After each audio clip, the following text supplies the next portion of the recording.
and I also, just to prove to you that that I come here and I love this town, Maddie, Jim's daughter, came to pick me up today. Was in the airport, and she had a little sign, and the guy came up to her and said, "Who are you here to pick up?" She goes, "Oh, I'm picking up Morgan's phone." He goes, "Oh yeah, I frisked him once, but he wouldn't remember."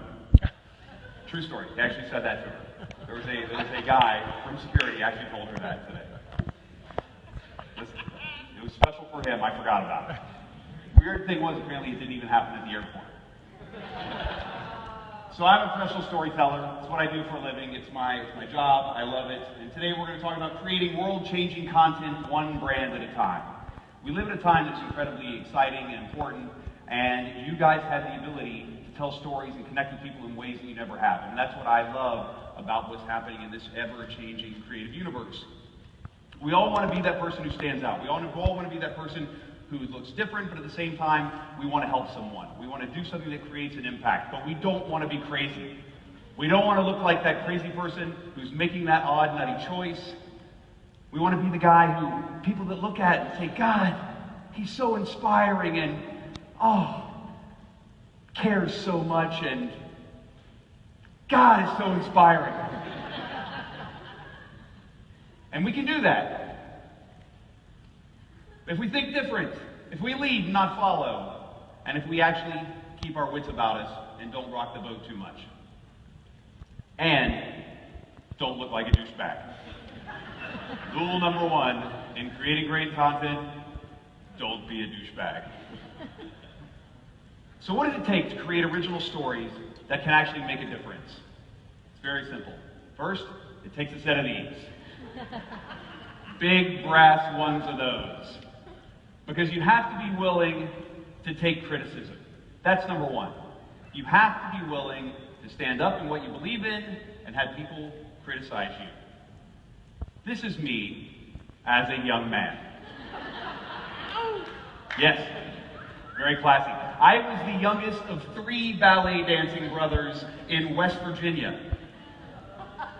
Oddly enough, not the cool thing to do in West Virginia.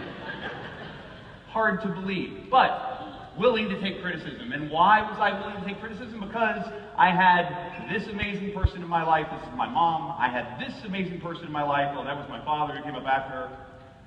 I had people behind me who believed in me.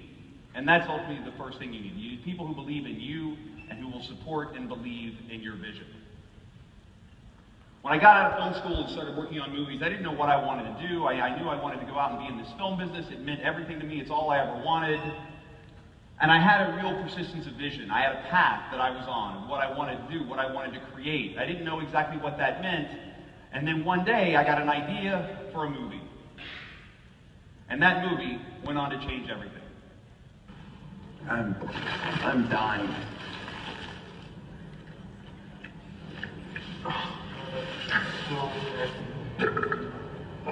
To make me puke.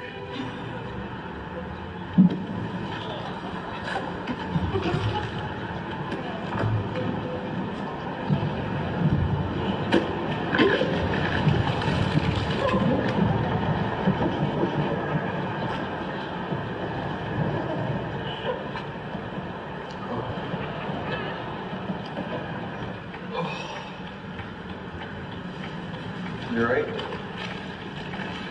Yeah. The upchuck that launched 1,000 ships. When that happened, when we made this film, we didn't know what was going to happen. We didn't know what the outcome was going to be. The first thing we said, we didn't know we were going to do something that would have a great impact. We knew we were making a movie that we believed in. That was number one. I knew I was working with people who believed that I believed in this movie.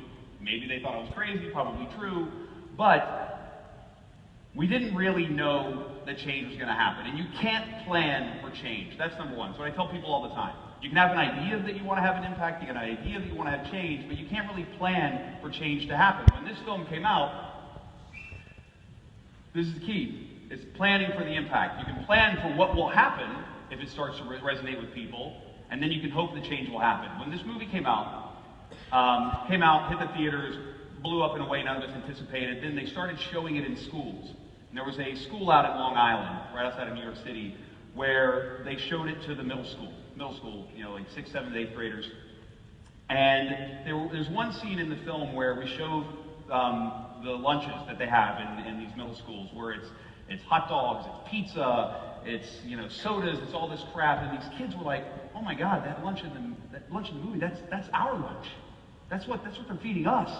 And slowly these little kids like start talking to one another, and they're like, "You know what? Tomorrow, we're going to boycott the school lunch program. Brown bag it."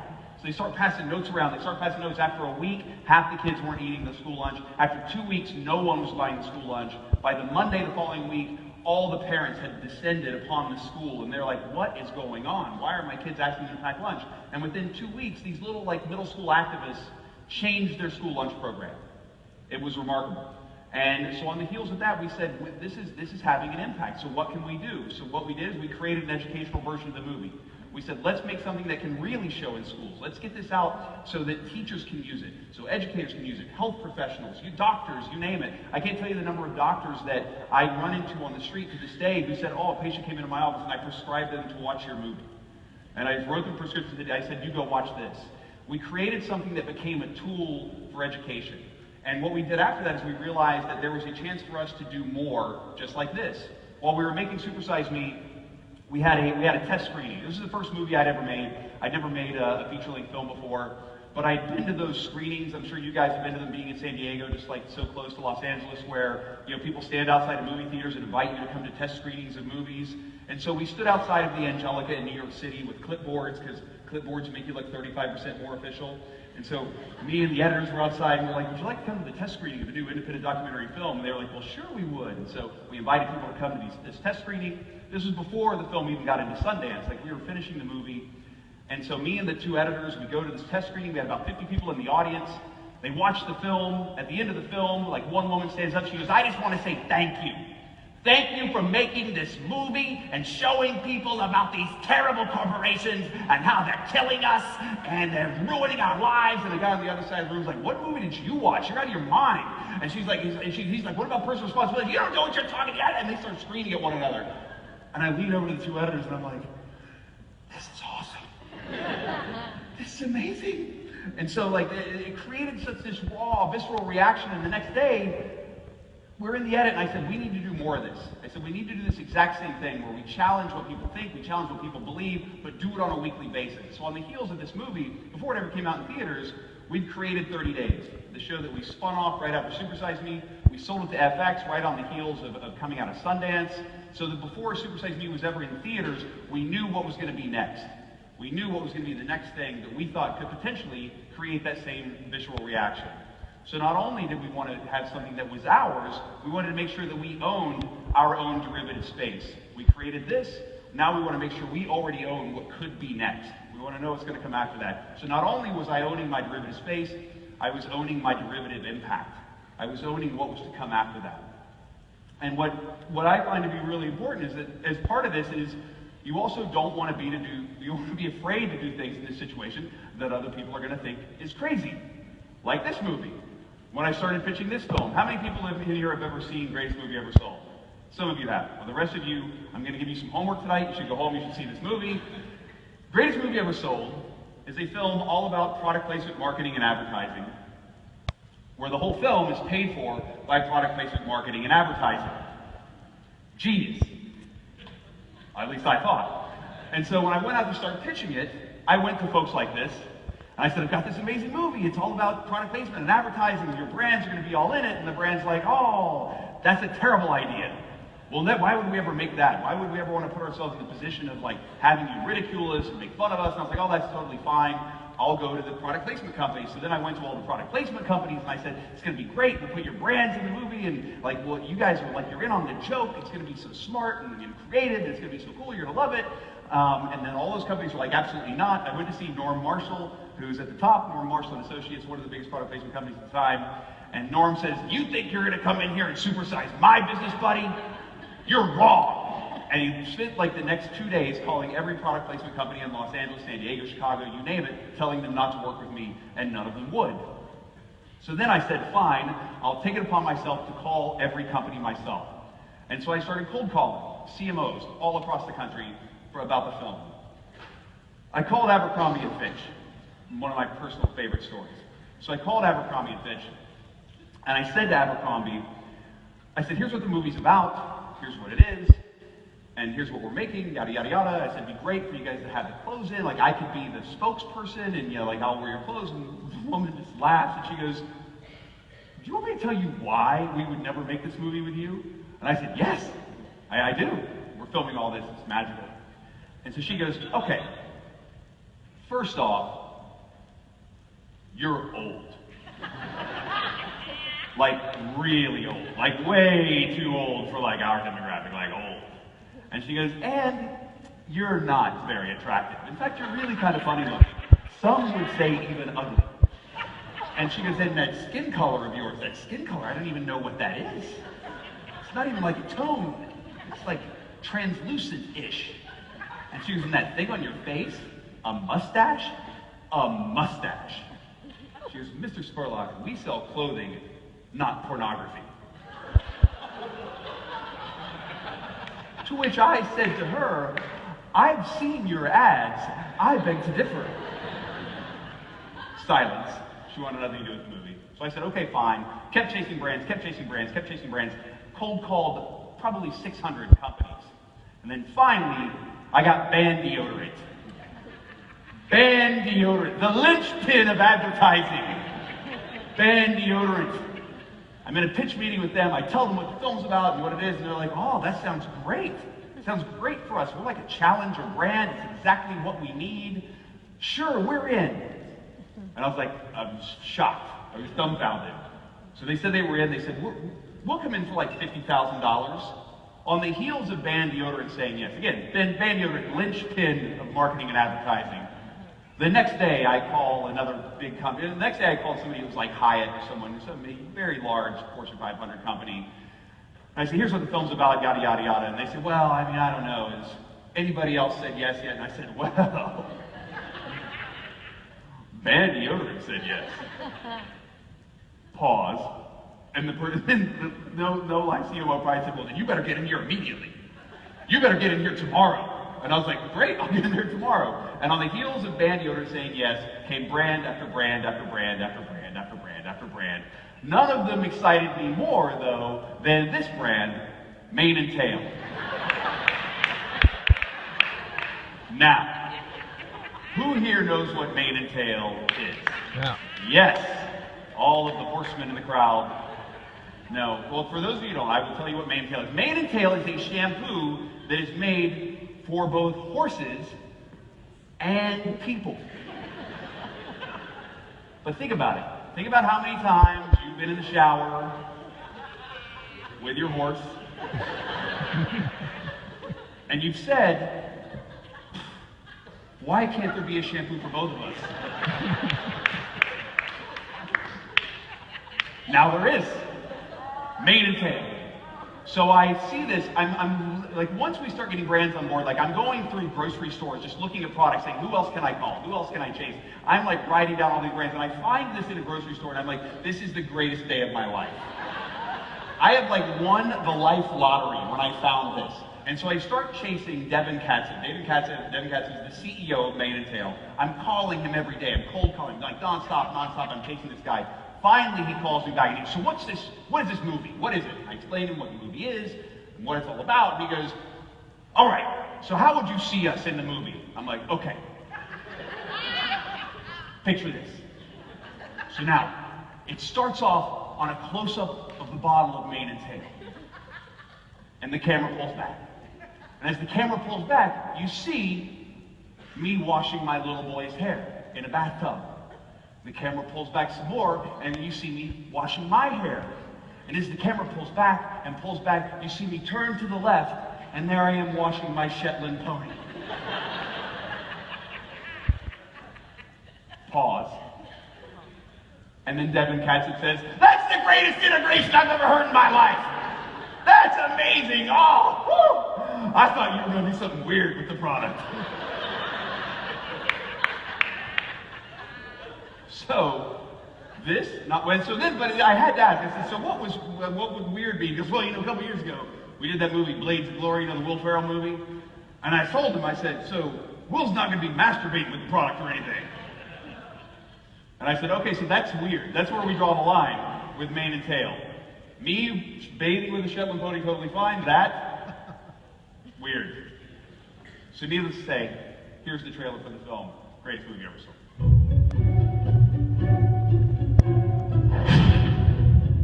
So what I want to do is make a film all about product placement, marketing, and advertising, where the entire film is funded by product placement, marketing, and advertising. The goal of this whole film is transparency. You're going to see the whole thing take place from beginning to end. Morgan is an idiot. He thinks all of Americans are idiots, and all the people who sponsored this film are idiots. So ultimately what we want to try and do is create what is the Iron Man of documentaries. Everything from top to bottom is branded from beginning to end. First time ever, documentary with collector cups. We're going to be on that like a wet t-shirt. Is there a plot? Liz, this is the movie right now. I think the thing to do is go get a client. Can we please get mane and tail to be the sponsor? What are the words that you would use to describe man? Man is blank. That's a great question. You will never put Morgan, your average Joe, on a billboard, ever. What if we loaded it with nudity? Yeah, that would help. We want to sell the above the title sponsorship for $1 million. Is it going to be fun, wonderful? So does $1 million come with 100% guarantee? For me, yes. We're in. Out of this film, they come, they transform, corporatize Morgan Spurlock. That's your challenge. Well, have you got a pair of these? With product placement, what do you think should be done? There should be some little pop-up that comes on and says advertisement. It could be a scroll at the bottom, a little pop-up, whatever. At the moment people are being advertised to, they should know they're being advertised to. What you have now is artists partner up with different brands to kind of get that extra push. Sell, sell, sell.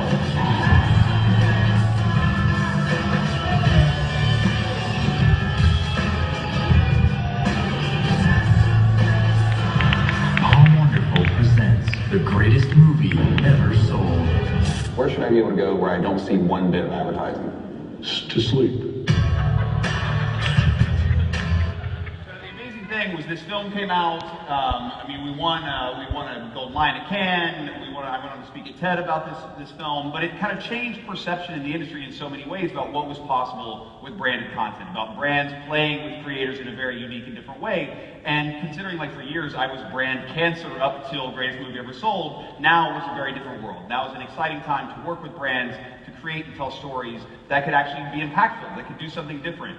And that's what I love, because now there's no better time in history to be a storyteller. There's more places to put content, there's more places to sell content, there's more places to tell stories that are, I make movies that are feature-length films, I tell stories that are 60 minutes on my CNN show, I tell stories that are 30 minutes, we tell 3-minute stories, which are some of the things that I'm really excited about, is this smart, short content that can reach people wherever they consume, whether that's on a tablet, that's on their phone, that's on their computer, you name it. And the way I look at the world today is there's no differentiation between whether it's Paramount, Warner Brothers, Universal, or Amazon, or Hulu, or Netflix, or Coca-Cola, or GM, or Visa. All of these places have the ability today to be the studio, to create content and deliver it to an audience that values that message and values that story. And you guys, at the heart of this, are the storytellers. You have the ability to be the storytellers and be the studio, and that's awesome. One of the things that you have to decide, though, is what are the stories that you want to tell? What are the ones that are most important to you? What is the alignment that you have with the people who you work with the consumers you deal with the people who use your products? Those are the big things you have to decide as a storyteller. When we met with, on the heels of Greatest Movie Ever Sold, we sat down with GE, big legacy brand, but one that has always kind of been at the forefront of taking some chances with content. We said, they came to us saying, we want to remind people that GE is an innovative company. And they said, we want to tell stories about like our MRI machines and things like that. And I was like, nobody wants to watch that. Nobody wants to watch a film about your MRI machines. I mean, that's terrible. I said, but what if we got like 20 of the greatest stock filmmakers in the world to make short films about people who were innovative? You guys are an innovative company. What about if we tell the stories of those people around the world who are innovating within their fields? And the films that came out of that were remarkable. Because what that did, first off, was it created an alignment of ideologies, what I talked about. Here was an idea that was very much in line with their DNA, that they were paying for, and all that came out of it, there was front-loaded, back-loaded advertising with their logo, zero placement in the piece. Let's take a look at one of the movies. Well, first, here's some of the filmmakers that were in there. Academy Award winner Steve James, Al Maisels, Ross Kaufman, who won the Oscar for Born into Brothels. And here, let's watch his film. This is Fire with Fire.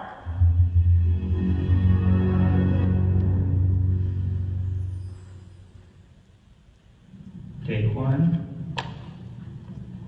Is it hard for you to say those words? We're trying to cure cancer. That's a really good question, and why it's hard to say we want to cure cancer. We do. And I think sometimes it's hard actually to think that you might actually succeed.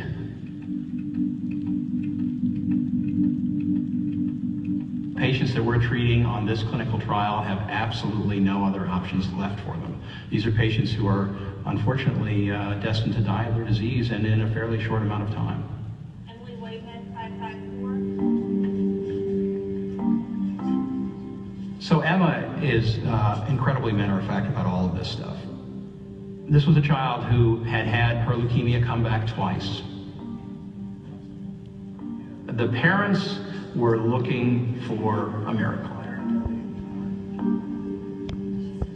What we've learned how to do is train the immune system to recognize and then kill tumor cells.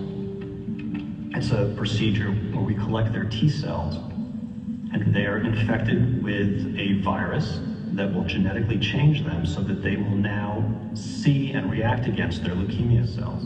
And we actually use the HIV virus to do that. So you're taking the HIV virus and infecting healthy cells with it to help kill cancer? Yes.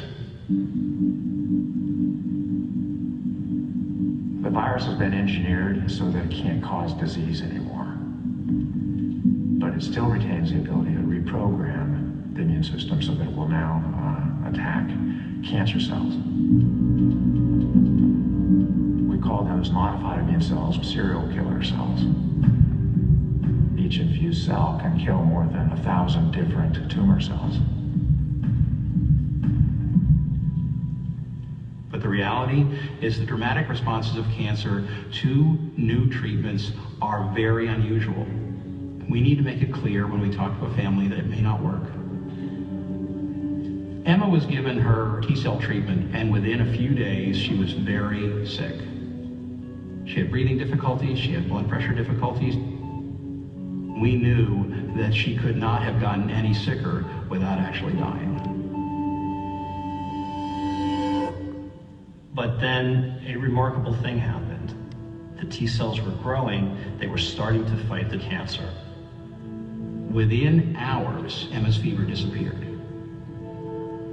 It was like the calm after the storm. The clouds went away, and she woke up, and there was no leukemia.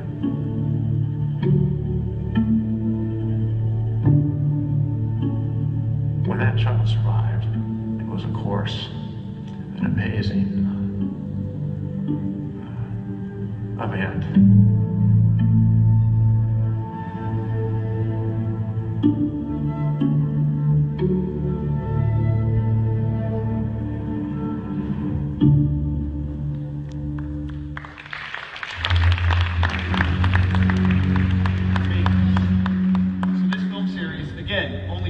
Backloaded with GE advertising, GE marketing.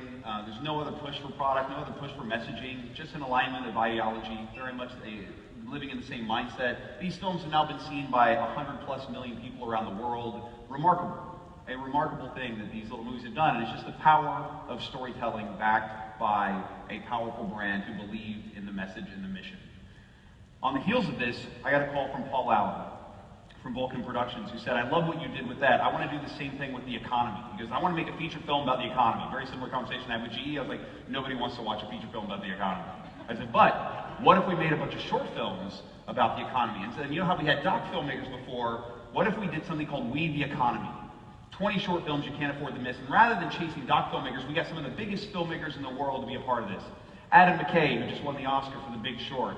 Mary Herron, who did American Psycho. Catherine Hardwicke, who did Twilight. John Chu from G.I. Joe. Like, let's chase some of the biggest scripted filmmakers to tell stories and see what that does. And he said, I'm in, let's make it happen. Here's a look at Mary Herron's film about the U.S. healthcare system.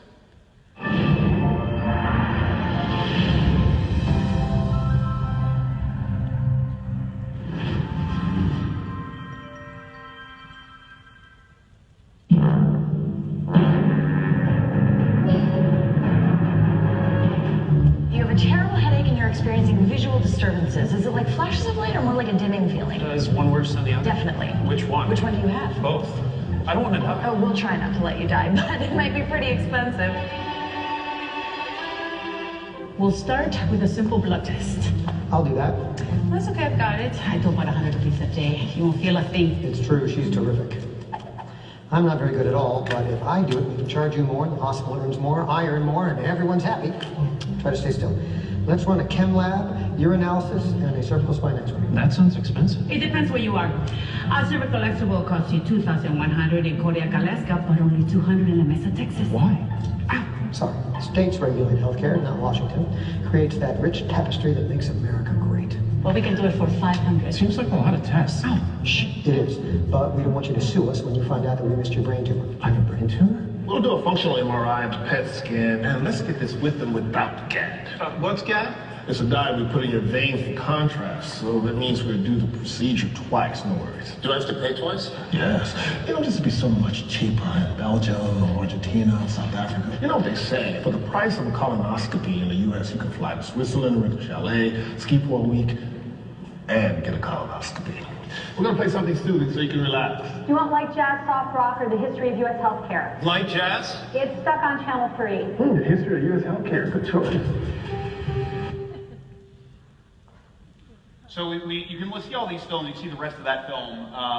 There's an app, there's a free app that we made called We the Economy that you can download that has all of these interactive properties. Same thing that we did with the other project. We made it something that educators could use. So there's all of this material teachers can use that they can download, they can use in a classroom. And the greatest thing that we did with this, though, is we distributed them on so many different platforms. We had 60 different distribution partners because we were giving it away for free. We said, let's just get this out into the universe and drive a conversation. That's infinitely more important than an ROI. For this, it was all about the ROE. Let's get a return on education versus a return on investment. So we had this everywhere. It's like whether it was on iTunes or whether it was at the front of your Time Warner cable for the movies, you could see these films in every place you turned on the television or your iPad or whatever. It was spectacular. And the consumption spoke for it. Within 2 months, we had 30 million unique views in the United States alone. 30 million people watching films about the economy. And the average was, if you watched one film, you watched 5 films. What we created was a groundswell around a conversation that we felt was really important. One that I thought, and I believe, that brands would continue to drive behind. And that's what I love. So now is the time for us to take risks. And why is that so important? Because we have so many opportunities. It doesn't take a lot of money to take risks. You don't have to spend a lot of money. You have to chase a lot of things with money. You can do it in a very smart, creative way. Like this example, when Droga came to us to do something for Toyota, they said, we want to do something for the Toyota Mirai. Toyota Mirai runs on hydrogen. They said, could we ever figure out a way to make that car actually run on the hydrogen that's in cow shit? And I said, let us figure it out. And we actually went in, we figured out how to make it happen, and it was one of those things where it was a big, risky idea that we actually delivered on. Let's take a quick look at the beginning. Hydrogen is the most abundant element in the universe. It's in almost everything, from water to trees to grass. That's what makes hydrogen such an exciting fuel. But the critics have been vocal. Some have even gone so far as to call bullshit. And they're right, but not in the way they think. I'm an engineer, and these are cows. And all of this manure has hydrogen in it. Let's see if we can use that hydrogen to get a car to really run on bullshit. Let's go.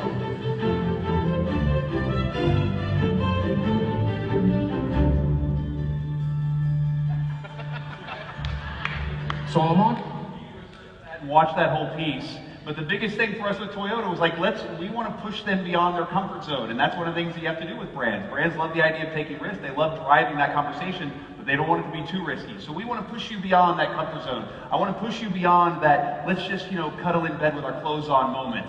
I want to get us to a real serious point of taking bigger risks. Like we did with Haagen-Dazs. Haagen-Dazs, same thing, came to us, said, we want to make a film, we want to tell the story about us being an artisanal company, we've got all these new artisanal ice creams coming out. And I said, great, do I have to put ice cream in it? And they were like, well, it would be great if you did. I said, well, it'd probably be better if we didn't. And then I said, here's what we're going to do. We're going to tell the story about people who are just like you, people who are all these incredible artisans who are doing what you're doing, and it'll have a very much a message that aligns with what you guys believe in. They got on board, and here's the trailer.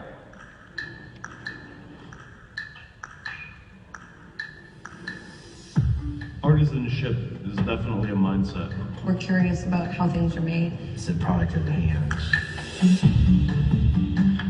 To me, being an artist, it just means that we make things. 作ってる多くのものは今の時代に We want to make the knife that works for you. A lot of it's feeding curiosity. If we don't understand how they're made, then we can't change their flavor. Where things come from matter, and things that I care about in my life are made by hand. We want to treat people like they're in our house, and that's what this is. This is our home. Most of the time, we want to change the entire menu and every dish on it. The thing that I go to Nick the most with is, I feel like a failure today.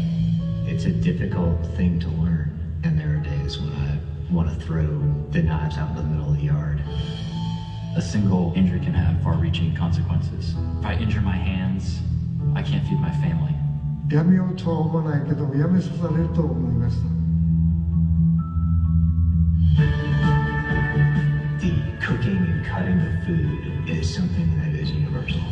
The work that we are doing is our contribution. This beautiful little movie we premiered at the LA Film Festival, much like we did with all of the GE films, which premiered at film festivals around the world. So we gave it the credibility of actually being a movie, of being more than just some sort of branded piece of content. And then we did an exclusive distribution partnership with Amazon, which for the first time ever, they created a unique URL where if you went to amazon.com/crafted, it would take you right to the movie. Had never happened in the history of Amazon. And what that did is it created a direct model or a direct path to our film that generated millions and millions of views for Haagen-Dazs about this film that ultimately they had nothing to do with ice cream, but just the belief and the mindset behind what they do, which I thought was spectacular. There are more homes for digital content than ever before, as I talked about, which led us to our next project, something we did with American Express, where American Express, in a partnership with the Tribeca Film Festival, said we want to start driving stories of small business. I've been good friends and working on something with Tony Hsieh, the creator of the Downtown Project in Las Vegas, for a long time. And I said, let's tell the story of all these small entrepreneurs who are in Vegas, these people who wouldn't have a business if it wasn't for you, if it wasn't for this mission and this drive that you have to create the Downtown Project. American Express loved it, and the film also premiered at the Tribeca Film Festival, then went out through the Tribeca distribution model, and here's the trailer for that film. It was widely thought of as a dangerous, sketchy, scary neighborhood. The old downtown area, the abandoned storefronts, and the potential of all that. The idea was, because there's so many empty lots around here, just to put a bunch of containers up quickly and then get stuff happening. DTP gives business owners an opportunity that they probably wouldn't otherwise have. They come in and they give the money to the people on the ground, the compassion and the domain expertise. Then they become your partners to make it happen. The first one to be funded, and I believe the first one to pay it back. Last cap, we funded about 38 businesses. The community is coming out of hiding. Someone whose lifelong dream is to start a boutique juice bar, to have a wine bar, or a donut shop. Probably something food related. And we'll say rather than wait 10 years, I've thought about doing it now. You actually get to help shape what our community looks like. If one person that came from where I come from sees that I did it and takes the opportunity and the chance to do it, then I've done my job. It's about a spirit and energy and excitement. People are like, you took a chance by coming into downtown Las Vegas. No, Downtown Project took a chance on me and gave me this opportunity. One of the things that people chase, especially when you have things that are successful, is people want to chase that other success. And I'm a real believer that I don't want to chase success, I want to chase neglect. And what happens is you start to take risks. The more risks you take, the less risky things ultimately become. They ultimately become a lot easier, because now you're not afraid to take those risks. Well, I've already done that on this project, taking this one is just as easy. It becomes a steamroll of that creativity. It becomes a part of your creative process.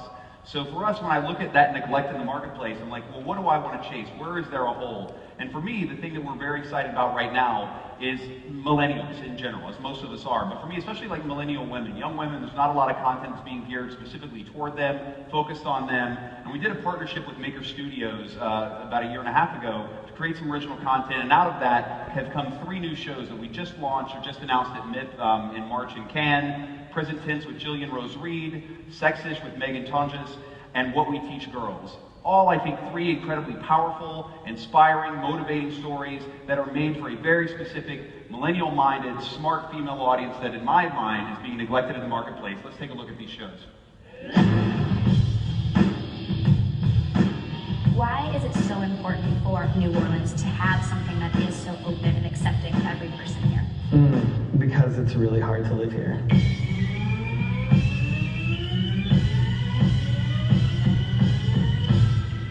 So we're heading to Severy now, and I have no idea what we're about to get into. If you're having sex, if you are interested in sex, this is kind of like the easiest way to get that education and not feel like you're being judged. A little bit unusual. Okay, I like unusual though, sometimes. Beautiful, beautiful. To me, sex positivity is about not putting any shame or fear into this thing that is just innately human. What if I just walk like this the whole time? I'm exploring the issues that matter to me and my generation. Let's prove that we give a shit. The city has a permit to dump raw sewage into the river. All that water, it's all poop. Would you accept people calling you he? No.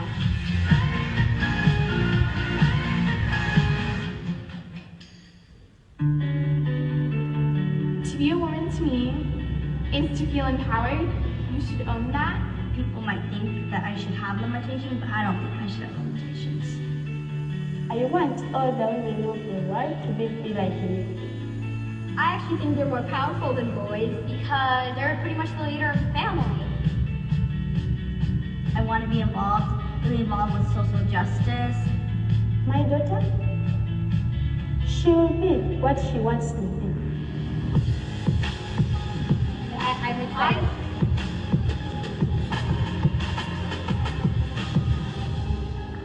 It's a whole new level, man.